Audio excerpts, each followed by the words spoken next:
इफिसीका मण्डलीका भाइ बहिनीहरूलाई पावलले एउटा चिठी लेखेको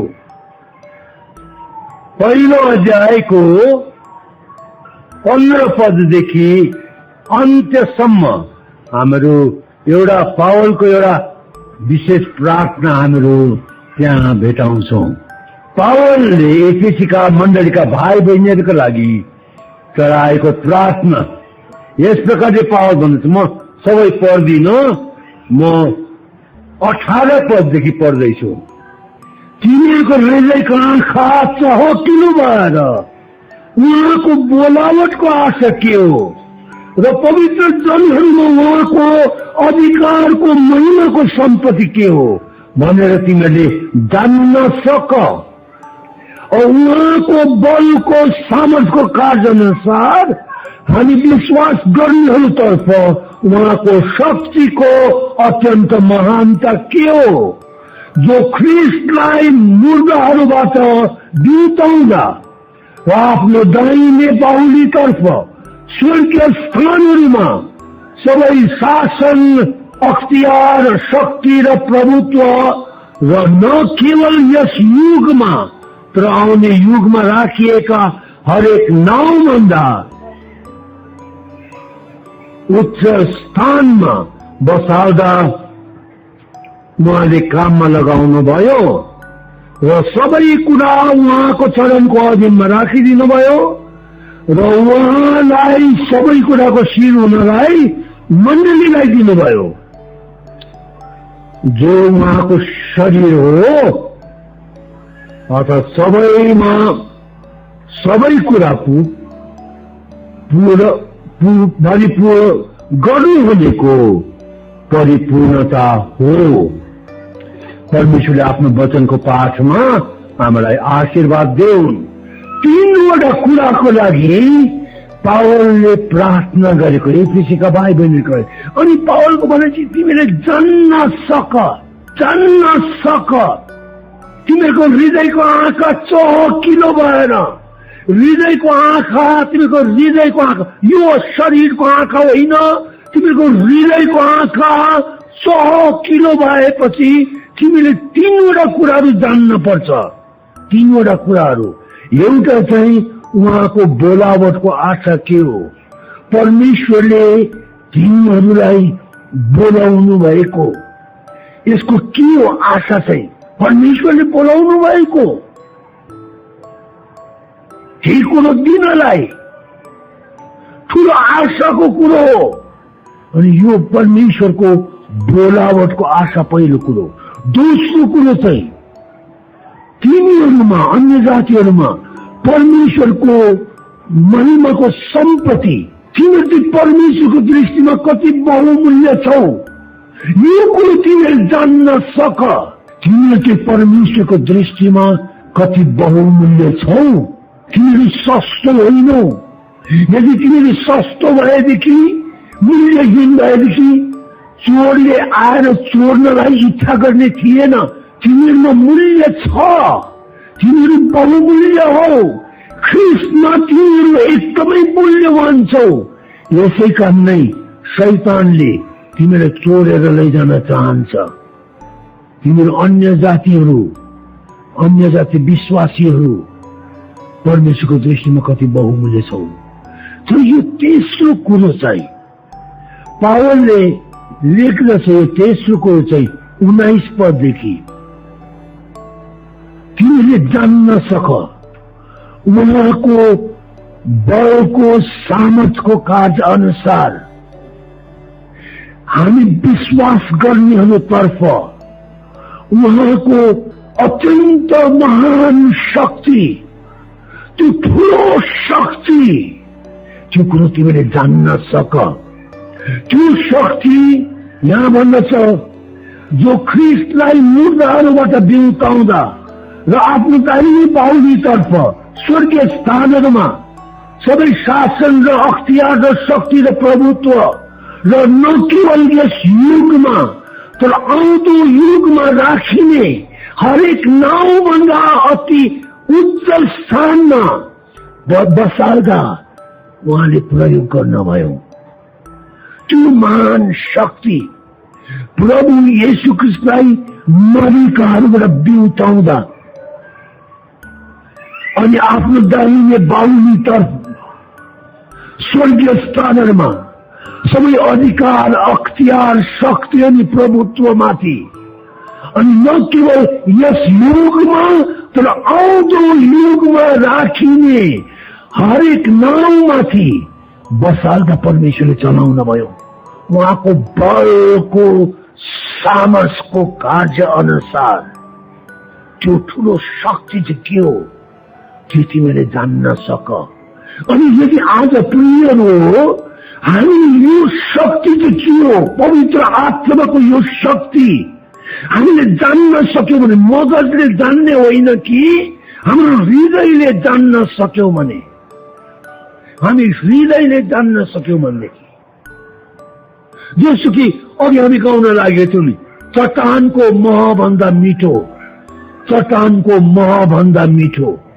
अनि त्यो मह चाहिँ कतिको मिठो छ भनेर यहाँबाट जतिकै वर्णन गरे पनि, बताइदिए पनि, राम्रा राम्रा शब्दहरूमा त्यो कुरो बताइदिए तापनि जबसम्म त्यो मान्छेले त्यो मह चाहिँ चाख्दैन, आफैले चाख्दैन, तबसम्म उसलाई थाहा हुँदैन त्यो मह चाहिँ कतिको मिठो हुन्छ।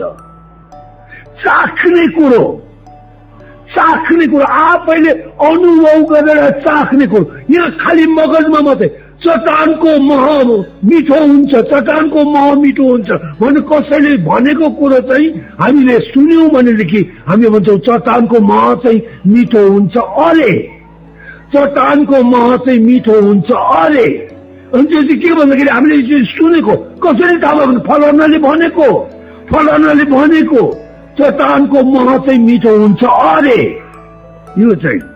तर यदि तपाईले चट्टानको मह चाहिँ आफैले चाख्नुभयो भनेदेखि चट्टानको मह मिठो हुन्छ अरे भन्नुहुन्न, चट्टानको मह मिठो हुन्छ किनकि तपाईले चाख्नुभयो।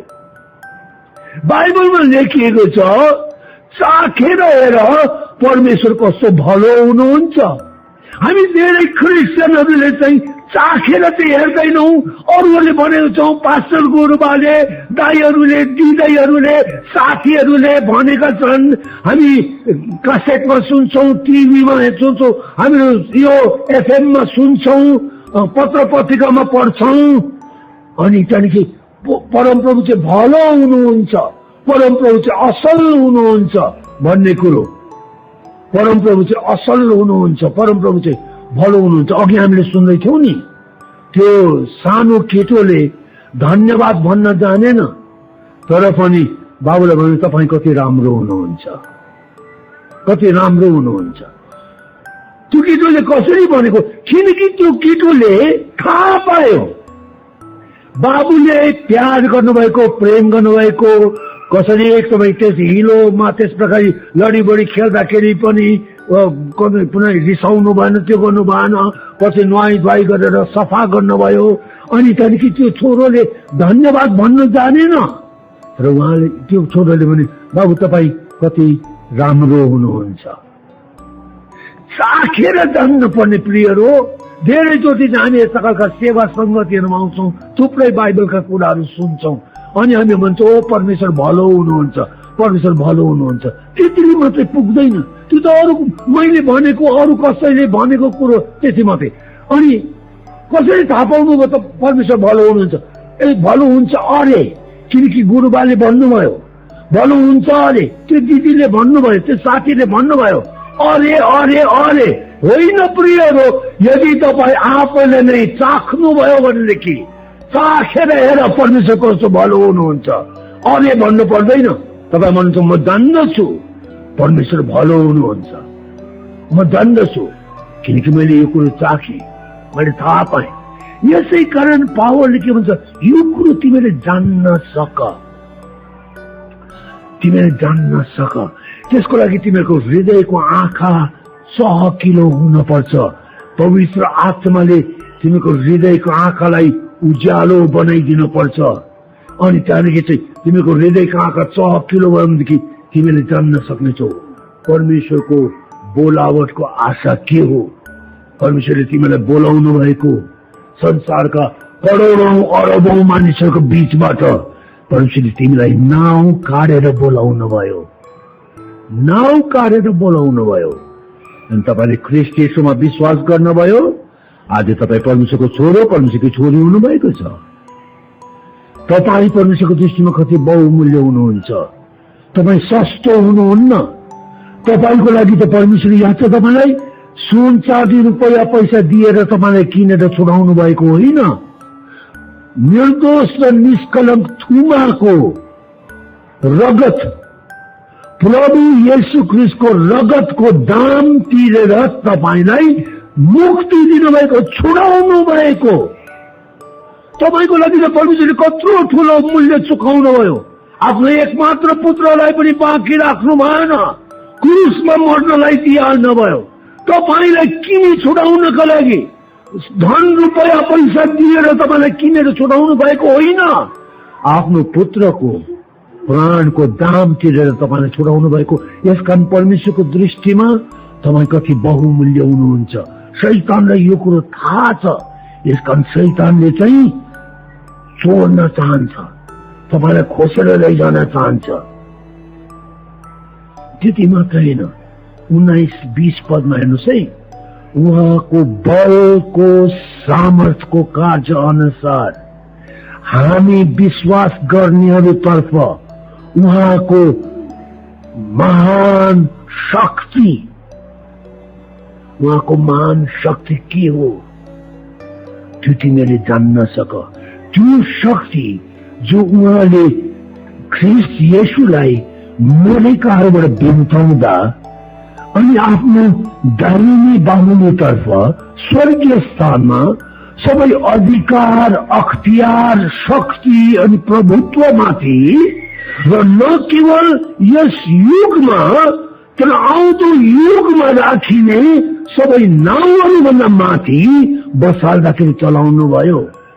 येशूको नाउँ सबै नाउँभन्दा ठूलो नाउँ हो प्रियहरू हो।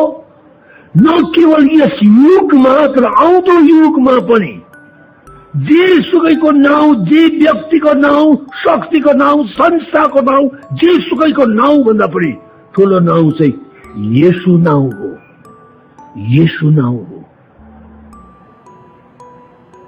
परमेश्वरले उहाँलाई त्यो नाउँ दिनुभयो। प्रेरित 4 को बारेमा पत्रुसले भनेको कुरो, अरू कसैमा मुक्ति छैन, किनकि स्वर्ग मुनि मानिसहरूको बीचमा अरू कुनै नाउँ दिइएको छैन जसबाट हामीले बचाइनु आवश्यक छ। एउटै नाउँ, त्यो चाहिँ येशू नाउँ हो। येशू नाउँ। अनि येशू नाउँ कति शक्तिशाली नाउँ हो त्यो। येशूको नाउँ सुन्दाखेरि शैतान थरथराउँछ, डराउँछ। यति ठुलो नाउँ हो येशू नाउँ चाहिँ। यहाँ हामीले एफिसी 1 को 20-21 मा पढ्यौं हामीले। परमेश्वरले उहाँलाई त्यो नाउँ दिनुभयो। न केवल यस युगमा तर आउँदो युगमा राखिने हरेक नाउँभन्दा अति उच्च नाउँ परमेश्वरले उहाँलाई दिनुभयो। फिलिपी 2 अध्यायको 8-9 पदहरूमा लेखिएको छ कसरी परमेश्वरले ख्रीष्ट येशूलाई अति उच्च पार्नुभयो अनि उहाँलाई त्यो नाउँ प्रदान गर्नुभयो जो हरेक नाउँभन्दा उच्च छ।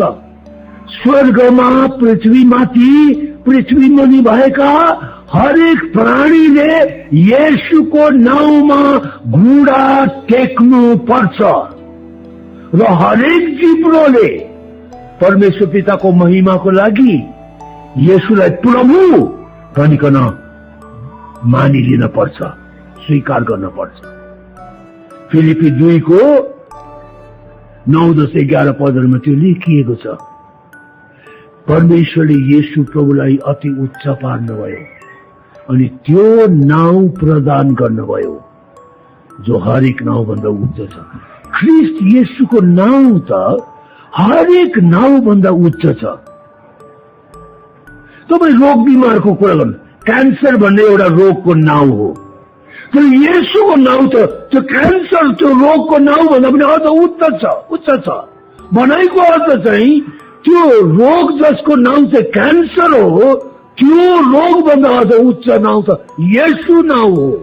अनि येशू चाहिँ त्यो क्यान्सर भन्दा पनि अझ उच्चमा। एड्स भन्छ नि, HIV एड्स भन्छ, त्यो डरलाग्दो रोग। अहिले स्वाइन फ्लू भन्दैछ, बर्ड फ्लू, अरे यस्ता खालका रोगहरू, डरलाग्दा रोगहरूको नाउँहरू छ। त ती सबैभन्दा, ती रोगहरू भन्दा अझ उच्च त येशू नाउँ हो, येशू नाउँ। अनि येशूको नाउँमा ती रोगहरू निको हुन्छन्, किनकि येशूको नाउँ, परमेश्वरले त्यो उच्च नाउँ येशू प्रभुलाई दिनुभएको। अनिकाल, रूढी, डरलाग्दा खालका लडाई झगडाको कुराहरू सुन्छौँ हामीहरू। डरलाग्दा घटना भइचालोहरू, आँधी बतास हुने बेलीका कुराहरू सुन्छौँ।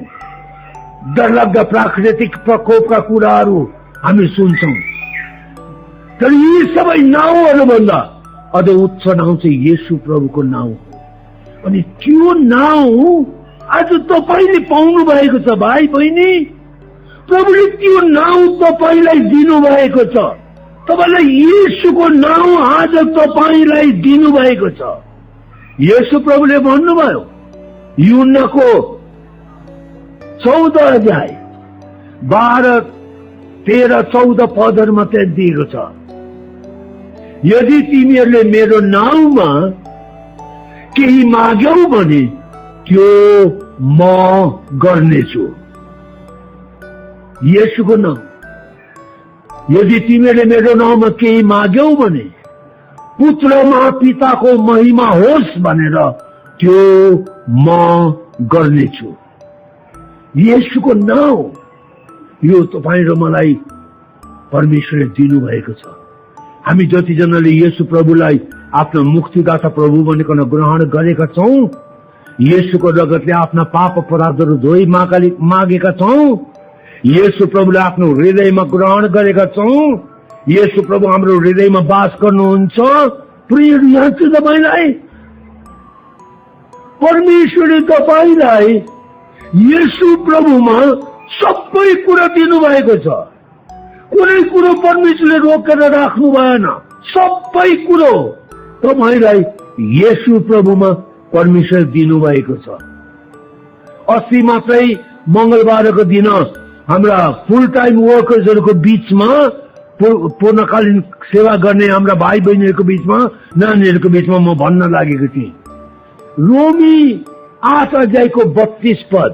मैले त्यो चाहिँ कसरी पढ्ने गर्थेँ भनेदेखि, मैले चाहिँ के भन्थेँ भनेदेखि, रोमी 8 को 32 मा लेखेको छ, जसले आफ्नो निज पुत्रलाई पनि बाँकी राख्नु भएन र उहाँलाई हामी सबैको लागि दिइहाल्नुभयो, उहाँको साथमा अरू सबै थोक उहाँले कसरी हामीलाई सित्तैमा दिनुहुने छैन र? अनि म चाहिँ त्यो पद कसरी बताउने गर्थेँ भने भाइ बहिनीहरूलाई, परमेश्वरले आफ्नो एकमात्र पुत्रलाई त बाँकी राख्नु भएन, उहाँ त परमेश्वरको सबैभन्दा प्यारो छोरो, एउटै मात्र छोरो, येशू ख्रीष्ट परमेश्वरको प्यारो भन्दा पनि प्यारो भन्दा पनि प्यारो भन्दा पनि प्यारो छोरो। परमेश्वरले येशू ख्रीष्टलाई पनि बाँकी राख्नु भएन, तर तपाईँ र म जस्ता पापीहरूको लागि, हामीलाई मुक्ति दिनको लागि, हामीलाई पाप बन्धनबाट छुटकारा दिनको लागि, हामीको आत्मा बचाउनको लागि येशूलाई नै पनि परमेश्वरले क्रुसमा मर्नलाई दिइहाल्नु भयो। अनि म मण्डलीलाई बताउने कोसिस गर्थेँ। म के भन्थेँ भनेदेखि, परमेश्वरले आफ्नो एकमात्र पुत्रलाई त बाँकी राख्नु भएन, हामी सबैको लागि उहाँलाई बलिदान दिइहाल्नु भने कुन यस्तो कुरो होला जो परमेश्वरलाई ख्रीष्ट येशू भन्दा पनि अझ बहुमूल्य, अझ प्रिय लाग्ने कुरो, परमेश्वरले अझ धेरै रुचाउने कुरो, जो कि परमेश्वरले आफ्नो लागि साँचेर राख्नुहुन्छ।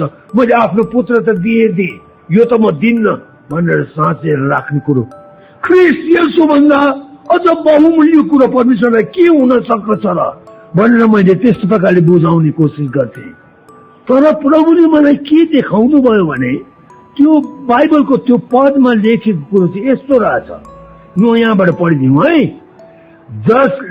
यो चाहिँ रोमी 8:32 मा लेखेको छ, जसले आफ्नै निज पुत्रलाई बाँकी राख्नु भएन तर हामी सबका निम्ति उहाँलाई सुम्पिदिनु भयो। उहाँले हामीलाई सबै थोक पनि उहाँको साथमा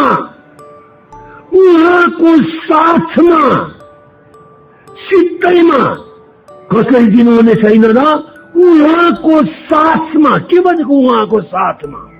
जब उहाँले ख्रीष्ट येशूलाई दिनुभयो, ख्रीष्ट येशू सँगसँगै तपाईँ र मलाई परमेश्वरले सबै कुरो दिनुभएको छ, सबै कुरो दिनुभएको छ परमेश्वरले। यसै कारण त पावलले पहिलो कोरिन्थी 3:21, 22, 23 पदमा भनेको कुरो, पहिलो कोरिन्थी 3:21 मा पावल के भन्दछ? सबै थोक तिमीहरूकै हो। कोरिन्थका ती भाइ बहिनीहरूलाई पावलले भन्न लागेको छ सबै थोक तिमीहरूकै हो। चाहे पौलुस, चाहे अपोलोस, चाहे केफास, चाहे संसार, चाहे जीवन, चाहे मरण, चाहे वर्तमानका कुराहरू, चाहे भविष्यका कुराहरू, सबै थोक तिमीहरूकै हो। अनि तिमीहरू ख्रीष्टका हौ अनि ख्रीष्ट परमेश्वरको हुनुहुन्छ। पावलले कसरी यो कुरो भन्न सकेको कोरिन्थका भाइ बहिनीहरूलाई सबै थोक तिमीहरूकै हो भनेर? किनकि रोमी 8:32 मा लेखेको कुरो पनि त्यही रहेछ। रोमी 8:32 मा परमेश्वर जसले आफ्नो निज पुत्रलाई पनि बाँकी राख्नु भएन तर उहाँलाई हाम्रो सबैको निम्ति दिइहाल्नु भयो, उहाँले उहाँको साथमा अरू सबै थोक पनि कसरी सित्तैमा दिनुहुन्न र? आफ्नो एकमात्र पुत्रलाई परमेश्वरले दिनुभयो अनि अरू सबै थोक पनि ख्रीष्ट येशू सँगसँगै परमेश्वरले हामीलाई दिनुभयो। यसकारण त प्रियहरू, हामी गरिब छैनौं, हामी धनी छौं। अघि भजनमा गाउँदैछौँ हामीले, धन्यवाद चढाउँ परमेश्वरलाई। अघि त्यो भजनमा यस कारण भन्छ गरिबले भन, गरिबले म धनी छु भन, अघि निर्बलले म बलियो छु भन, भन मुखले भन, स्वीकार गर, किनकि तिमीहरूको वचनमा शक्ति छ। तिमीहरूले जब मुखले उच्चारण गर्छौ, ती शब्दहरू भन्छौ, त्यसले तिमीहरूको जीवनमा काम गर्छ। सोचेर मात्र हुँदैन, मुखले बोल्न पर्ने कुरो, भन्न पर्ने कुरो। हामी कोही पनि गरिब छैनौं प्रियहरू हो, हामी टुरा टुरीहरू होइनौं। हामीको स्वर्गीय बाबु हुनुहुन्छ, स्वर्ग अनि पृथ्वीको मालिक हुनुहुन्छ। उहाँ सबै थोक उहाँको हो। अनि त्यस्तो धनी बाबुका छोराछोरीहरू गरिब हुँदैनन्, बाबुको धन छोरालाई हुन्न यो भन्ने मूर्ख हो। एकजना कविले भनेको कुरो, बाबुको धन छोरालाई हुन्न यो भन्ने मूर्ख हो। ऊ त विश्वासी मान्छे पनि, त्यो कवि जसले यो कविता लेखेको विश्वासी पनि, तर उसले भनेको कुरोमा कति सत्यता छ। बाबुको धन छोरालाई हुन्न यो भन्ने मूर्ख हो। परमेश्वर धनी बाबुका गरिब छोराछोरीहरू हुँदैनन्। अनि यदि आज तपाईँ गरिब जीवन बिताउँदै हुनुहुन्छ भनेदेखि तपाईँले बुझ्नु भएको छैन, तपाईँले जान्न सक्नु भएको छैन तपाईँको बाबु कति धनी हुनुहुन्छ। धनी बाबुको गरिब छोरो हामी लुकाको 15 अध्यायमा पढ्छौं। त्यो धनी बाबु जसको कान्छो छोरो त्यो गरिब भयो, उसको भागमा आउनु पर्ने धन सम्पत्ति मुठ्याएर उनीहरूले के भन्छ, बा तपाईँ मर्नु भएपछि अंश बन्डा गर्दै बेलामा दाजुको भाग त दाजुले पाउने, मेरो भाग चाहिँ कति पाउने मलाई दिनुहोस्, मैले पाउनु पर्ने मेरो भाग मलाई दिनुहोस्। अनि उसको बाबुले त्यो भाग लगाइदियो, कान्छो छोरोलाई उसको भाग दियो। त्यो कान्छो छोरोको भनाइ चाहिँ तपाईँ चाहिँ मेरो लागि मरे तुल्य भयो। अब किनकि अंशबन्डा गर्ने कुरो त बाबु मरिसकेपछि अंशबन्डा हुनु पर्ने नि। तर त्यो कान्छो छोरो त बाबु जिउँदै हुँदाखेरि नै उसको भागमा हुन्छ। बा तपाईको सम्पत्तिको जुन भाग चाहिँ मेरो हो, मेरो हुनुपर्ने, तपाईँ मरिसकेपछि त्यो चाहिँ मलाई अहिले नै चाहियो, मलाई दिनुहोस्। अनि बाले उसले पाउनु पर्ने भाग उसलाई दियो। अनि यो छोरो बाबुको घरदेखि टाढो गयो, गइकन सबै धन सम्पत्ति सबै नराम्रो काममा खर्च गर्यो, सबै खर्च गर्यो। आखिरमा उसित केही पनि भएन। अनि काल पर्यो। अनि काल परेपछि यो धनी बाबुको छोरो हो सुँगुरको खोरमा सुँगुर चढाउने काम। यहुदीहरूको लागि सुँगुर त एकदमै घिनलाग्दो कुरो, बाइबलमै लेखेको छ नि, सुँगुर एकदमै घिनलाग्दो पशु हो, यहाँ बाइबलमै लेखेको छ। अनि यहुदीहरूको लागि त सुँगुर त साह्रै घिनलाग्दो कुरो। अनि तपाईँ यो कान्छो छोरोले सुँगुर चढाउने काम गर्यो। पुरा खान पनि पाउँदैन थियो अरे, आधा पेट नै रहन्थ्यो अरे। अनि सुँगुरले चक चक चक चारो खाएको देख्दाखेरि उसलाई त्यो खानु मन पर्थ्यो अरे। भनाइको अर्थ के याद छ तपाईँलाई? त्यो छोरोले पाउन सहन नसक्ने दुःख पायो उसकै मूर्खताको कारणले। अनाज्ञाकारी भयो नि, बाबुको घर छोडेर गयो नि त्यो छोरो। अनि त्यहाँदेखि हामी के पर्छौं? पछिबाट उसको होस खोल्यो अनि उसले बाबुको सम्झना गर्यो। अनि उसले के भन्दैछ?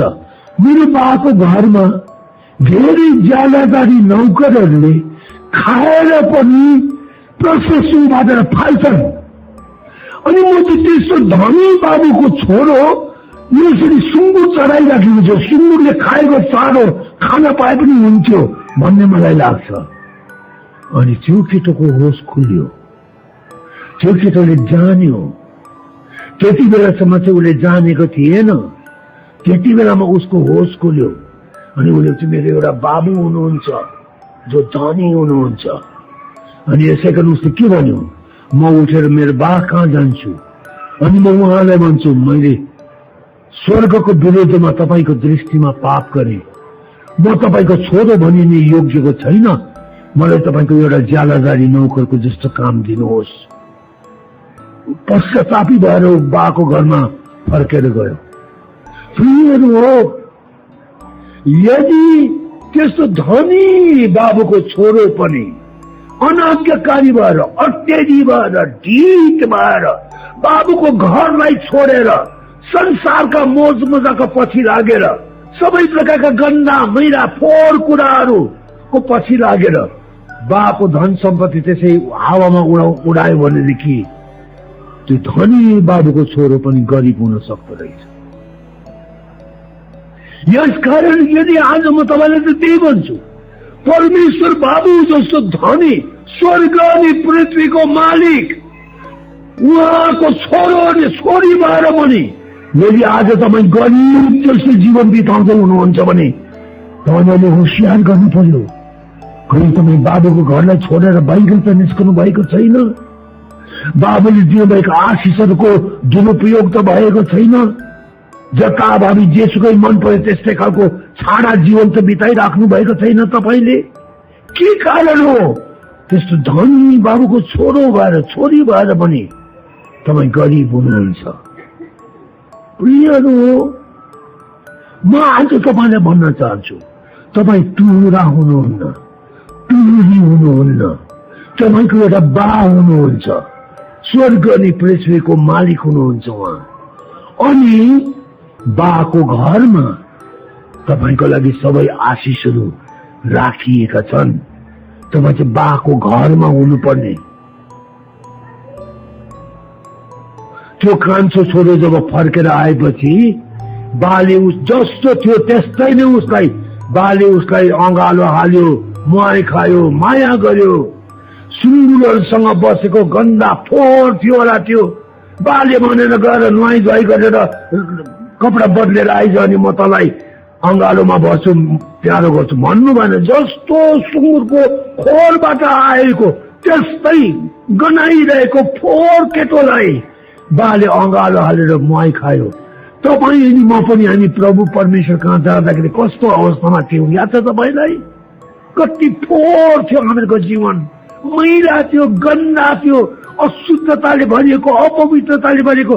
तर जस्तो हामी बा कहाँ गयौँ, प्रभु येशू ख्रिस्टमा परमेश्वरले हामीलाई प्यार गर्नुभयो।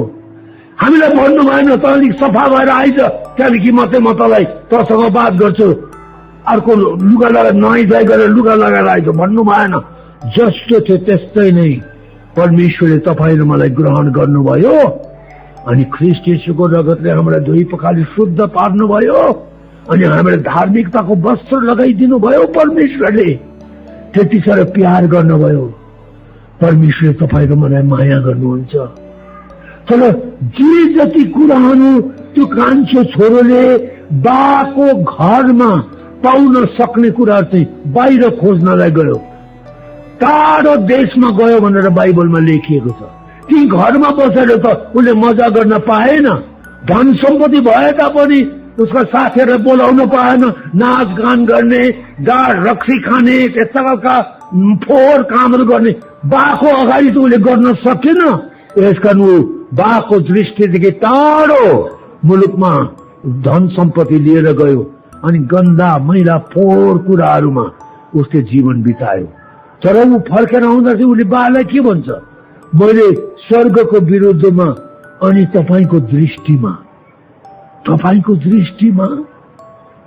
त्यो बुढो बाले देख्यो होला, छोरोले गरेको कुरो देखेन, किनकि छोरो त धेरै टाढो मुलुकमा थियो। त्यो मैला फोहोर कामहरू गर्दै बेलामा त बाको नजिकमा त थिएन ऊ। तर ऊ छोरोले भन्छ तपाईँको दृष्टिमा मैले पाप गरेँ। तपाईँले यो आँखाले त देख्नु भएन, तर तपाईँको हृदयको आँखाले देख्नुभयो मैले कति नराम्रो जीवन बिताएँ अनि म अब तपाईँको छोरो भनिने योग्यको छैन। मलाई तपाईँले एउटा जालादारी नौकर जस्तो बनाउनुहोस्। तर एउटा कुरो याद छ तपाईँलाई, एकपल्टको छोरो सधैँको लागि छोरो हो। एकपल्ट जन्मेकी छोरी सधैँको लागि छोरी हो। कुनै हालतमा पनि त्यो छोरोले आफ्नो पुत्रत्व गुमाउन सक्दैन, ऊ नौकर हुन सक्दैन। छोरो छोरो नै हो, छोरी छोरी नै हो। तपाईँ अनि म हामी जत्तिकै गन्दा मैला फोहोर जीवन हामी बिताउँदै होला अहिले, तर मैले परमेश्वर भन्नुहुन्छ त्यो मेरो छोरो हो, त्यो मेरी छोरी हो। येशूको रगतले मैले किनेको, उसलाई मैले आफ्नो छोरो बनाएको, उसलाई मैले आफ्नो छोरी बनाएको। अनि तपाईँको पुत्रत्वको अधिकार तपाईँले गुमाउनु भएको छैन। जस्तो अवस्थामा तपाईँ हुनुहुन्छ त्यो गन्दा मैला फोहोर अवस्थामा पनि बा कहाँ फर्केर जानुभयो भनेदेखि बाले तपाईँलाई अँगालोमा भर्नुहुन्छ, मुहाई खानुहुन्छ, तपाईँलाई घृणा गर्नुहुन्न, हेला गर्नुहुन्न, किनकि तपाईँ बाको छोरो हुनुहुन्छ, तपाईँ बाकी छोरी हुनुहुन्छ। यसकारण प्रियहरू हो, यदि तपाईँ चाहनुहुन्छ भनेदेखि जस्तै जीवन अहिले बिताइराख्नु भएको भए तापनि धनी बाबुको गरिब छोरो भएर, धनी बाबुकी गरिब छोरी भएर जीवन बिताइराख्नु भएको भए पनि तपाईँ उठेर जानुभयो भनेदेखि बाले जस्तो अवस्थामा तपाईँ फर्केर जानुहुन्छ त्यस्तै अवस्थामा तपाईँले ग्रहण गर्नुहुन्छ। किनकि एकपल्टको छोरो सधैँको छोरो हो, एकपल्टकी छोरी सधैँकी छोरी हो।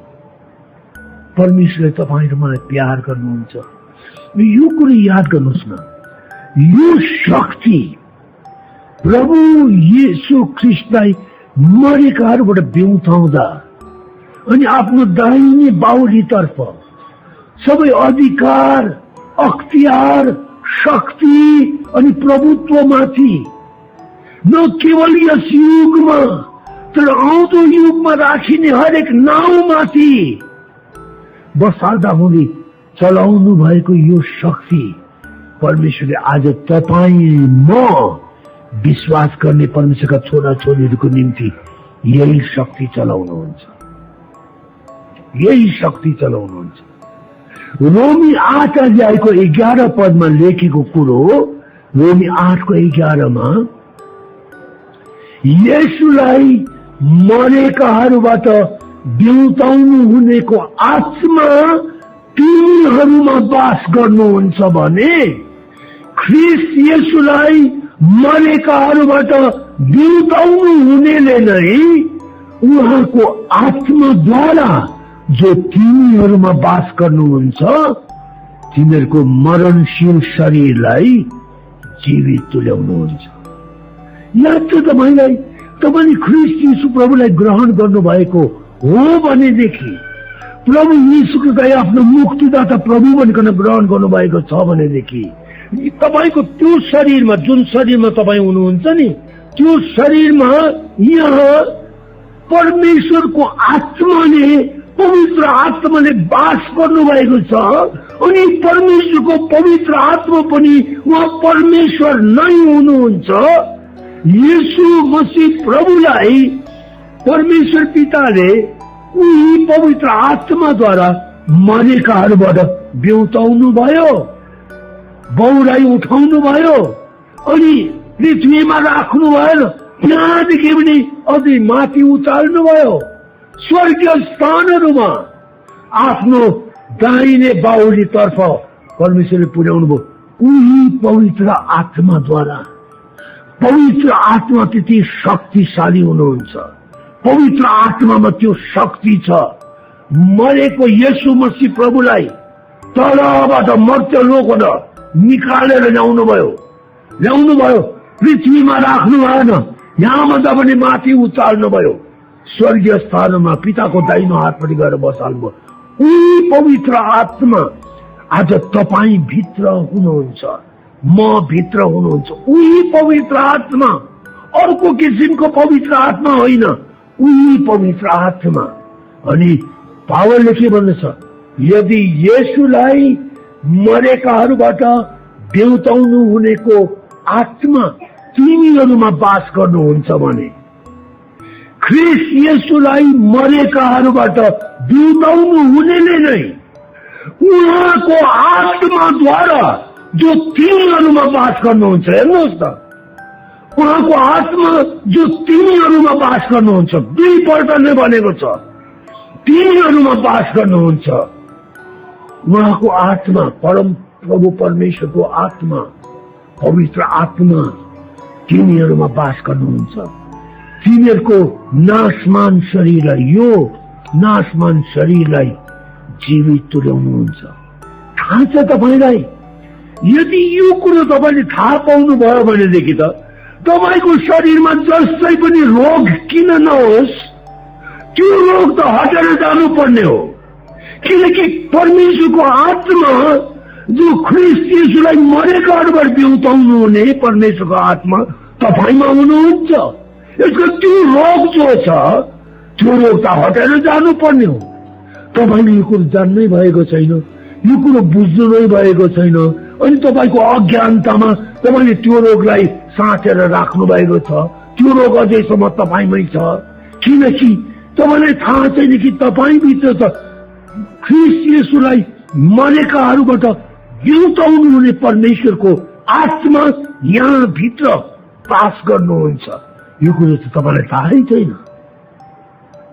यदि यो कुरो थाहा भएपछि त तपाईँले त त्यो रोगलाई भन्न सक्नुहुन्छ, तँ मेरो शरीरबाट निस्केर जा, अनि त्यो रोग त निस्केर जानुपर्ने। कसैले आएर तपाईँलाई हात राखेर प्रार्थना गर्ने पनि आवश्यकता पनि छैन। तपाईँ आफैले नै त्यो रोगलाई भन्नुपर्ने, ख्रीष्ट येशूलाई मरेकाहरू बिउताउनु हुने परमेश्वरको आत्मा, पवित्र आत्मा ममा बास गर्नुहुन्छ। यसकारण त रोग बिमार यो शरीरमा बस्ने तँलाई अधिकार छैन, जा। अनि त्यो रोग बिमार त जान्छ।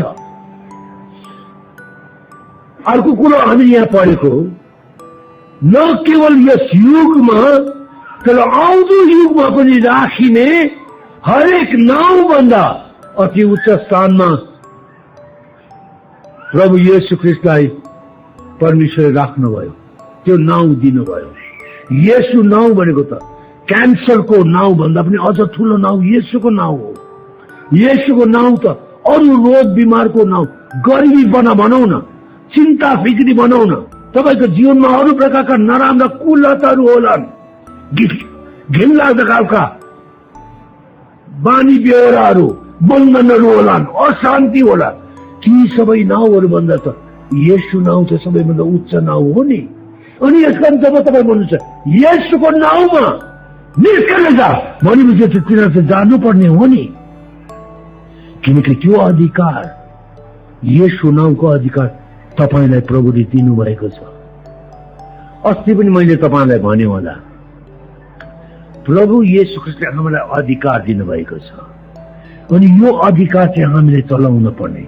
यहाँ चाहिँ इफिसी 1:19-20-21 चाहिँ हामीले हेर्यौं कसरी परमेश्वरले ख्रीष्ट येशू प्रभुलाई स्वर्गीय स्थानमा बसाल्नु भयो। त्यहाँदेखि इफिसी 2 अध्यायमा हेर्नुहोस् त, इफिसी 2 अध्याय त्यसको 5 पददेखि म पढिदिन्छु। इफिसी 2 अध्यायको 5 पददेखि 5 र 6 पद मात्रै पढिदिन्छु म। हाम्रा अपराधद्वारा हामी मरेका थियौं तापनि हामीलाई ख्रीष्टको साथसाथै सजीव पार्नुभयो। अनुग्रहबाट तिमीहरूले उद्धार पाएका छौ। 6औं पद, औ ख्रीष्ट येशूमा हामीलाई उहाँ सँगसँगै उठाउनु भयो र उहाँ सँगसँगै स्वर्गीय स्थानहरूमा बसाल्नु भयो। के भनेको त्यो? बसाल्नु हुनेछ भनेको भविष्यको कुरो होइन, बसाल्नु भयो भन्दछ। यहाँ त त्यसरी भन्दछ, सजीव पार्नु भयो 5 पदको अन्त्यमा। 6 पदमा भन्दछ, औ ख्रीष्ट येशूमा हामीलाई उहाँ सँगसँगै उठाउनु भयो। उठाउनु हुनेछ होइन, उठाउनु भयो। औ उहाँ सँगसँगै स्वर्गीय स्थानहरूमा बसाल्नु हुनेछ होइन, बसाल्नु भयो। उहाँ सँगसँगै भनेको के भनेको? उहाँ सँगसँगै जब ख्रीष्ट येशूलाई परमेश्वरले सजीव पार्नुभयो, जीवन दिनुभयो, हामी पनि ख्रीष्ट येशूमा थियौं अनि परमेश्वरले हामीलाई पनि ख्रीष्ट येशूको सँगसँगै जीवित बनाउनु भयो। जब परमेश्वरले ख्रीष्ट येशूलाई उठाउनु भयो, उहाँ सँगसँगै हामीलाई पनि उठाउनु भयो। जब परमेश्वरले ख्रीष्ट येशूलाई स्वर्गीय स्थानहरूमा बसाल्नु भयो, और यहाँ हामीले पहिलो अध्यायको 19-20 पदहरूतिर हेर्यौं, परमेश्वरले त्यति नै बेलामा हामीहरूलाई पनि ख्रीष्ट येशूसँग स्वर्गीय स्थानहरूमा बसाल्नु भयो। यसकारण हामीहरू त स्वर्गीय स्थानहरूमा ख्रीष्ट येशूसँग बसालिएका छौं भाइ बहिनीहरू। हो, हामी संसारमा बसेका छौं, अहिलेलाई संसारमा पनि बसेका छौं, स्वर्गमा पनि बसेका छौं। हामीको त 2वटा ठिकानामा छ। एउटा चाहिँ संसारको ठिकाना हो, संसारको ठिकाना हामी कहाँ बसेको छौं संसारमा। अर्को चाहिँ आत्माको ठिकाना त स्वर्गीय स्थानहरूमा। हामी त ख्रीष्ट येशूसँग बसालिएका छौं अनि स्वर्गीय स्थानहरूमा बसालिएका छौं भनाइको अर्थ चाहिँ जुन अधिकार ख्रीष्ट येशू प्रभुसँग छ, प्रभु येशू ख्रीष्टले त्यो अधिकार हामीलाई पनि दिनुभएको छ अनि यो अधिकार हामीले चलाउनु पर्ने हो। यो अधिकार प्रयोग गर्न पर्ने। प्रार्थना गरेर परमेश्वर म आफै कमजोर दुर्बल छु, म केही पनि गर्न सक्दिनँ, म मूर्ख अज्ञान होइन प्रियहरू हो। परमेश्वर भन्नुहुन्छ मैले तिमीहरूलाई ख्रीष्ट येशूको नामको अधिकार दिएको छु, त्यो अधिकार तिमीले चलाउन पर्यो। शत्रुको विरुद्धमा त्यो अधिकार चलाउन पर्यो। हामी चाहिँ बिरामीहरूको लागि प्रार्थना गर्दाखेरि त्यसरी नै प्रार्थना गर्छौं। प्रभुले दिनुभएको अधिकार हामी चलाउँदैनौं। हामी चाहिँ के भन्छौं भनेदेखि परमेश्वरले भन्छ, परमेश्वर यदि तपाईको इच्छा भयो भनेदेखि यो बिरामी भाइलाई, यो बिरामी बहिनीलाई निको पारिदिनुहोस्। अनि प्रभुले केही पनि गर्नुहुन्न। किन गर्नुहुन्न भनेदेखि प्रभुले त्यो अधिकार त हामीलाई दिनुभएको छ। अनि प्रभु भन्नुहुन्छ निको पार्ने अधिकार त मैले तिमीहरूलाई दिएको छु। हामी धेरैचोटि प्रार्थना गर्छौं नि, परमेश्वर तपाईँले यो बिरामी भाइलाई आफ्नो हात बढाएर छुनुहोस्। परमेश्वरको हातै त छैन, कसरी बढाउने परमेश्वरले? परमेश्वरको हात छ र? छैन नि परमेश्वरको हात। अनि हामी भन्छौँ आफ्नो हात बढाएर छुनुहोस् भन्छौँ, परमेश्वरको त हातै त छैन। परमेश्वरले भन्छ मेरो हात छैन, यसकारण तिमीहरूको हात तिमीले मलाई दिएको छौ। अनि जब यो हात चाहिँ तिमीहरूको हातले तिमीले छुन्छौ, मेरो शक्ति यो हातबाट जान्छ। मेरो आफ्नो हात त छैन, तिमीहरूको हात चाहिँ मलाई देऊ, त्यो चाहिँ मेरो हात होस्। अनि तिमीहरूले गएर रोगी बिरामीलाई छौ, रोगी बिरामी निको हुनेछ। देख्नुहुन्छ, विश्वास गर्नेहरूमा यो चिन्ह हुनेछ। मर्कुसको 16:17-18 प्रभुले भन्नुभयो, विश्वास गर्नेहरूमा यो चिन्ह हुनेछ, तिनीहरूले मेरो नाउँमा भूत आत्माले तपाउनेछन्। येशूको नाउँमा भूत आत्माले तपाउने। हामीले येशूको नाउँमा भूत आत्मालाई जा भन्यो भनेदेखि त्यो भूत आत्मा जान्छ।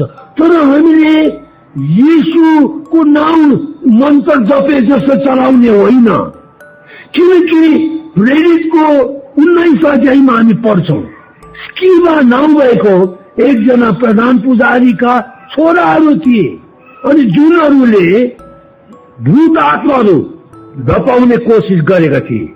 अनि हामी त्यो प्रेरितको 19 अध्यायको 13 पददेखि हामी पढ्छौं। तर कुनै झारफुके डुलुवा यहुदीहरूले पनि दुष्ट आत्मा भएकाहरूमाथि येशू भनी प्रभु येशूको ख्रिस्टको नाउँ लिनलाई हात हाले। पावलले प्रचार गरेका येशूद्वारा म तँलाई आज्ञा गर्दछु। तब एकजना स्केवा नाउँ भएको यहुदी मुख्य पुजारीका 7 जना छोराहरू थिए जसले यस्तो गर्थे। 15 पद, तब दुष्ट आत्माले जवाफ दिएर तिनीहरूलाई भन्यो, येशूलाई म चिन्छु, म पावललाई म चिन्छु, तर तिमी चाहिँ को हौ?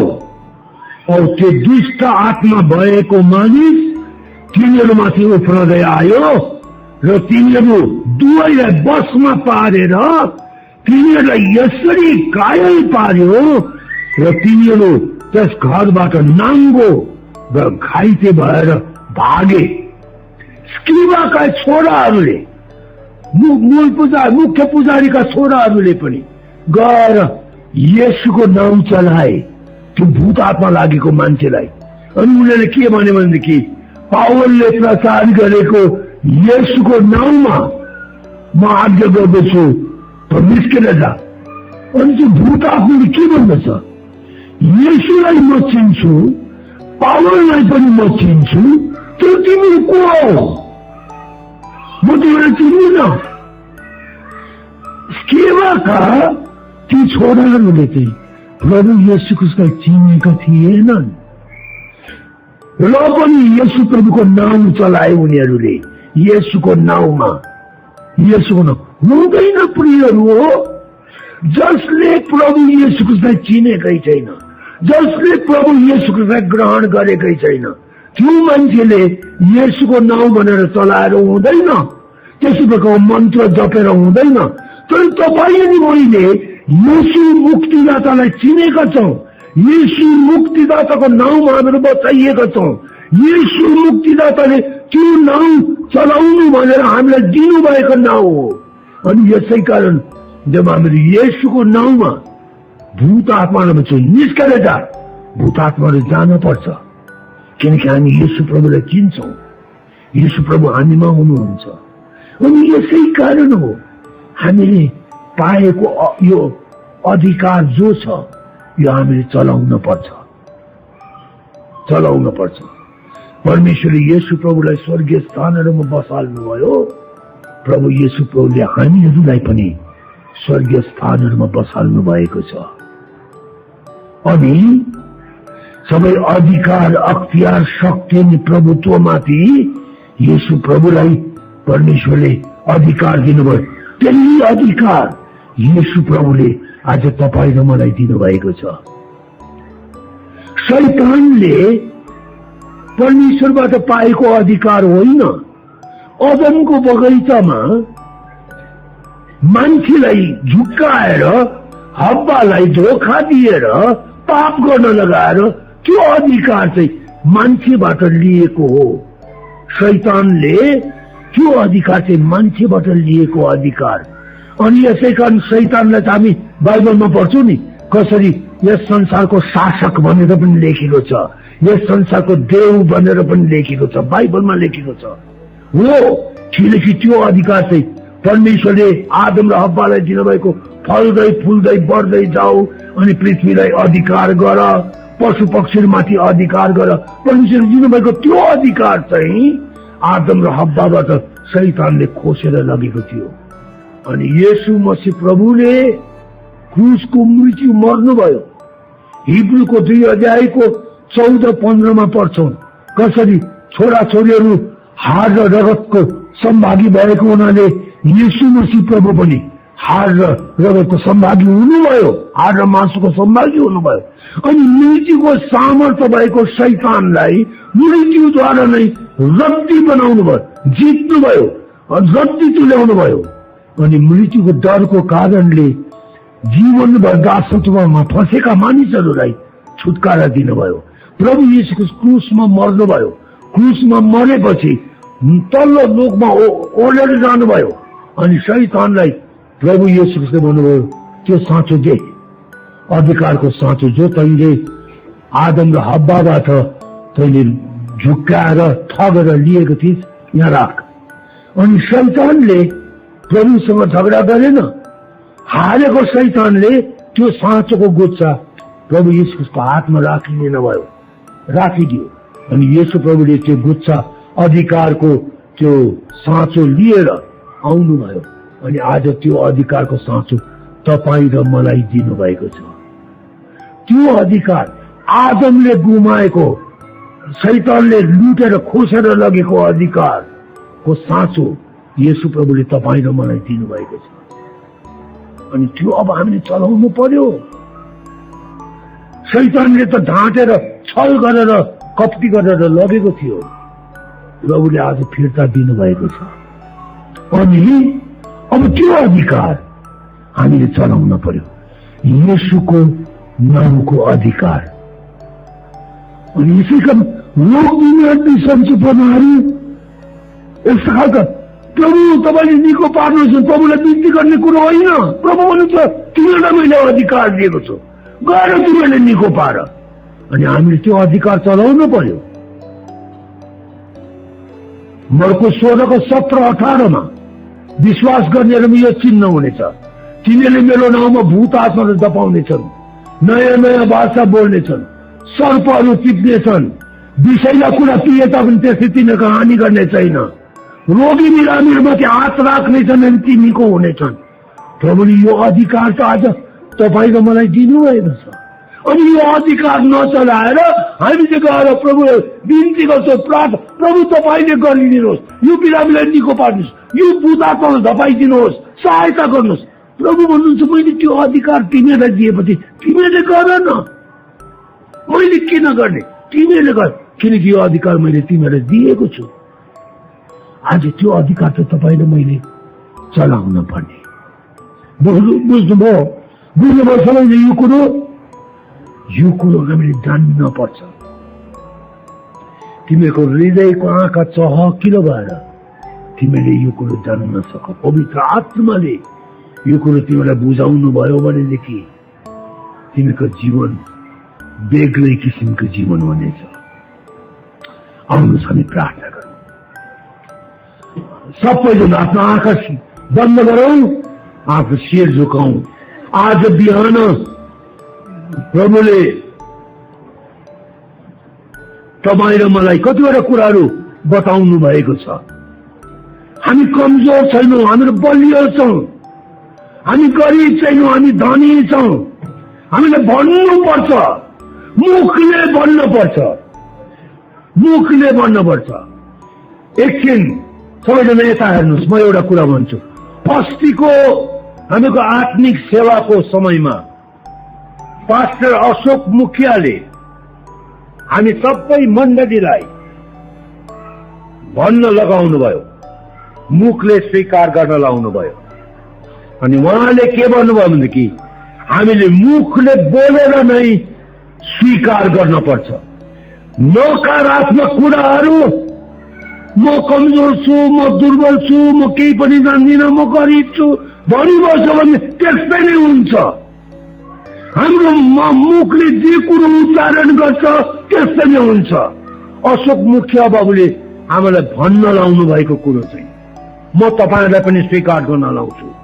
मेरो पछि पछि तपाईँ भन्नुहोस्, मुख पहिला सुन्नुहोस्, विचार गर्नुहोस्, त्यसै व्यवस्थामा मैले गुरुबाले भन्न लाउनु भयो, मैले भने होइन, राम्ररी सोचेर भन्नुहोस् अनि राम्रो विश्वास गरेर भन्नुहोस्। तपाईँ भन्नुहोस्, ख्रीष्ट येशूमा म बलियो छु भन्नुहोस्। ख्रीष्ट येशूमा म धनी छु। ख्रीष्ट येशूमा म स्वतन्त्र छु। ख्रीष्ट येशूमा म ज्ञानी छु। ख्रीष्ट येशूमा म धनी छु। ख्रीष्ट येशूमा म बहादुर छु। ख्रीष्ट येशूमा म सफल छु। यस प्रकारले हामीले आफ्नो मुखले स्वीकार गर्न पर्ने, मनमा सोच्ने मात्र होइन कि मुखले स्वीकार गर्न पर्ने, मुखले भन्न पर्ने। बाइबलमा एक ठाउँमा लेखेको छ, पल्टाउन पर्दैन, म यहाँबाट पढिदिन्छु। हितोपदेशको 18 अनि त्यसको 21 पदमा लेखेको छ। हितोपदेश 18:21 जीवन र मृत्यु बोलीको शक्तिमा रहन्छ। जीवन र मृत्यु बोलीको शक्तिमा रहन्छ। आफ्नो बोली वचनको फल आफैले भोग्नु पर्छ। आफ्नो बोली, तपाईको जिब्रोमा जीवन पनि छ, तपाईको जिब्रोमा मृत्यु पनि छ। जुन कुरो तपाईँ बोल्नुहुन्छ त्यस कुरो अनुसार नै हुन्छ। तपाईँ भन्नुहुन्छ म त गरिब छु, म त मूर्ख छु, म अज्ञान छु, म कमजोर छु, त्यस्तै भन्नुहुन्छ भने तपाईँ त्यस्तै नै रहनुहुन्छ। किनकि तपाईँ आफ्नो मुखले नै स्वीकार गर्नु हुँदैछ नि। हृदयमा जुन कुरो भरिएको छ तपाईँको मुखले त्यही कुरो बोल्छ अनि तपाईँको मनमा त्यही कुरो रहेछ। यहाँ हामीको बाइबलमा चाहिँ त्यस्तो कुरो छैन, तर अंग्रेजी बाइबलमा पुरानो अनुवादमा चाहिँ यो हितोपदेश 23:7 लेखेको छ। अंग्रेजीमा बेग्लै छ, यहाँ नेपालीको अनुवाद बेग्लै छ। त्यहाँ लेखेको छ, as a man thinks in his heart so is he. त्यहाँ चाहिँ लेखेको छ, मान्छेले उसको हृदयमा जस्तो सोच छ त्यस्तै ऊ हुन्छ। त्यो मान्छेदेखि उसको हृदयमा म दुर्बल छु भन्छ, त्यो मान्छे दुर्बल नै हुन्छ। म मूर्ख छु भन्ने मान्छे हृदयमा म मूर्ख छु भन्ने सोच्ने मान्छे त्यो मूर्ख नै हुन्छ। अनि यस्तो नकारात्मक कुराहरू हामीले आफ्नो जिब्रोले बोल्नु हुँदैन। हामीले त भन्नुपर्छ, म ख्रीष्टमा बलियो छु, म ख्रीष्टमा धनी छु, म ख्रीष्टमा आशिषित छु, म ख्रीष्टमा आँटिलो छु, म ख्रीष्टमा सफल छु। हामीले त्यो मुखले स्वीकार गर्नुपर्छ, मुखले भन्नुपर्छ। अनि अंग्रेजीमा भन्छ there is power in what you से।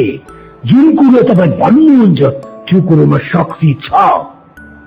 यसकारण तपाईँले यस्ता खालका सकारात्मक कुराहरू स्वीकार गर्नुपर्छ, मुखले कन्फेस गर्नुपर्छ, भन्नुपर्छ।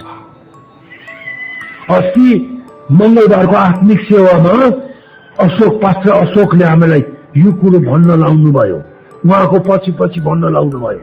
अनि हामीले भन्यौं, पहिले त 1-2 जनाले मात्रै भन्न लागेको जस्तो, पछिबाट सबैले हामी त चिच्याउन लाग्यौं, कराउन लाग्यौं। हामी त ख्रीष्टमा म बलियो छु, ख्रीष्टमा म धनी छु, ख्रीष्टमा म असल छु। हामी त सबैजना बोल्न लाग्यौं भित्रबाट नै। पवित्र आत्माले हामीलाई त्यस्तो उत्साह दिनुभयो। अनि म तपाईँलाई त्यही कुरो भन्न चाहन्छु, आजदेखि नभन्नुहोस् म गरिब छु, म सक्दिन, म दुर्बल छु, म मूर्ख छु, नभन्नुहोस्। तपाईँमा त्यस्तो होला, तर तपाईँले आफूलाई ख्रिस्टमा हेर्नु पर्यो। ख्रिस्टमा तपाईँ हुनुहुन्छ भनेदेखि तपाईँ बलियो हुनुहुन्छ, ख्रिस्टमा चाहिँ तपाईँ ज्ञानी हुनुहुन्छ, ख्रिस्टमा चाहिँ तपाईँ सफल हुनुहुन्छ। आफैले तपाईँले ख्रिस्टमा हेर्नुहोस् है। ल आउनुहोस् हामी प्रार्थना गरौँ। आज प्रभु हामी तपाईसँग बिन्ती चढाउँछौँ, यी कुराहरू जे जति पनि हामीले सुनेका छौँ यसले हामीको जीवनमा साँच्चै नै ठुलो काम गरेको होस्। हामीको हृदयका आँखाहरू चहकिलो बनाइदिनुहोस् अनि हामीले यी कुराहरू देख्न सकौँ, बुझ्न सकौँ। प्रभु खालि मगजले बुझ्नु मात्र होइन कि हृदयले नै चाखेर जान्न सकौँ यी कुराहरू, अनि हामीको जीवन बदली भएर गएको होस्, हामीको जीवन परिवर्तन भएको होस्। हाम्रो यो प्रार्थना सुन्नुहोस् प्रभु येशू ख्रिस्टको नाममा, आमेन।